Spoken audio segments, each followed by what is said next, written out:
ഡൽഹി വിമാനത്താവളത്തിൽ നാടകീയ രംഗങ്ങളായിരുന്നു കഴിഞ്ഞ ദിവസം അരങ്ങേറിയത്.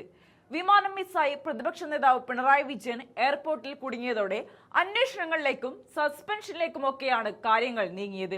മുഖ്യമന്ത്രി വി.ഡി. സതീശനടക്കം പ്രതിപക്ഷ നേതാവിന് പിന്തുണയുമായി എത്തിയിരുന്നു. പ്രോട്ടോകോൾ ലംഘിച്ചവർ ആരായാലും അവർക്കെതിരെ ശക്തമായ നടപടിയുണ്ടാകുമെന്ന് മുഖ്യമന്ത്രി അന്നേ പറഞ്ഞിരുന്നു. നടപടി ഉണ്ടാകുകയും ചെയ്തു. എന്നാൽ ഡൽഹിയിലെ പ്രോട്ടോകോൾ ഓഫീസർക്കെതിരെ കടുത്ത നടപടി വന്നതോടെ രാഷ്ട്രീയ കേന്ദ്രങ്ങളിൽ പുതിയ ചർച്ചകൾക്ക് വഴി തുറന്നിരിക്കുകയാണ്.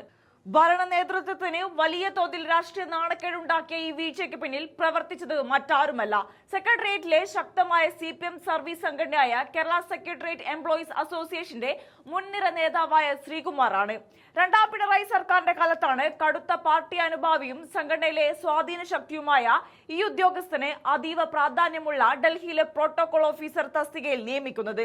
പാർട്ടി താൽപര്യങ്ങളും ഭരണ സ്വാധീനവും ഉപയോഗിച്ച് നേടിയെടുത്ത ഈ സുപ്രധാന പദവിയിലിരുന്നാണ് സ്വന്തം നേതാവിന് തന്നെ ശ്രീകുമാർ പണി കൊടുത്തത്.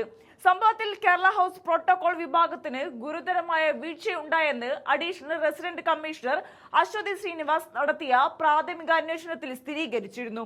ഇതിന്റെ അടിസ്ഥാനത്തിലാണ് സസ്പെൻഷൻ നടപടി വന്നത്. കഴിഞ്ഞ ശനിയാഴ്ച ഉച്ചകഴിഞ്ഞ് 2:50 ഡൽഹി കോഴിക്കോട് ഇൻഡിഗോ വിമാനത്തിലായിരുന്നു പ്രതിപക്ഷ നേതാവിന്റെ യാത്ര നിശ്ചയിച്ചിരുന്നത്.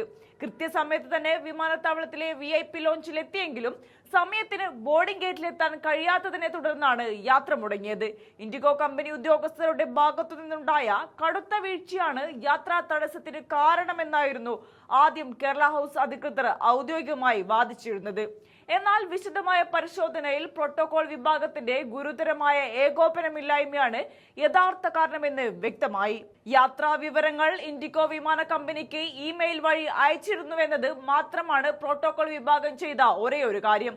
എന്നാൽ ഈ വിവരം വിമാനത്താവളത്തിലെ ഗ്രൗണ്ട് സ്റ്റാഫിന് കൃത്യമായി ലഭിച്ചുവെന്ന് ഉറപ്പുവരുത്താൻ പ്രോട്ടോകോൾ ഓഫീസറുടെ നേതൃത്വത്തിലുള്ള സംഘം തയ്യാറായില്ല. അഡീഷണൽ റെസിഡന്റ് കമ്മീഷണറുടെ നേതൃത്വത്തിൽ ചേർന്ന അടിയന്തര യോഗത്തിലാണ് പ്രോട്ടോകോൾ വിഭാഗത്തിന് സംഭവിച്ച അനാസ്ഥയുടെ ആഴം പുറത്തുവന്നത്. പാർട്ടിയുടെ ഉന്നത നേതാവിന് ദേശീയ തലസ്ഥാനത്ത് വെച്ച് ഇത്തരമൊരു മോശം അനുഭവം ഉണ്ടാകാൻ കാരണക്കാരനായത് സ്വന്തം സംഘടനയിലെ നേതാവാണെന്നത് CPM കേന്ദ്രങ്ങളെ വല്ലാതെ ചൊടിപ്പിച്ചിട്ടുണ്ട്. വിശ്വസ്തനായതുകൊണ്ട് മാത്രം തന്ത്രപ്രധാനമായ പദവികളിൽ ആളുകളെ തിരുകി കയറ്റിയാൽ ഉണ്ടാകുന്ന ദുരവസ്ഥയാണ് ഇതെന്ന് പാർട്ടിയിലെ ഒരു വിഭാഗം ഇപ്പോൾ ആക്ഷേപിക്കുകയാണ്.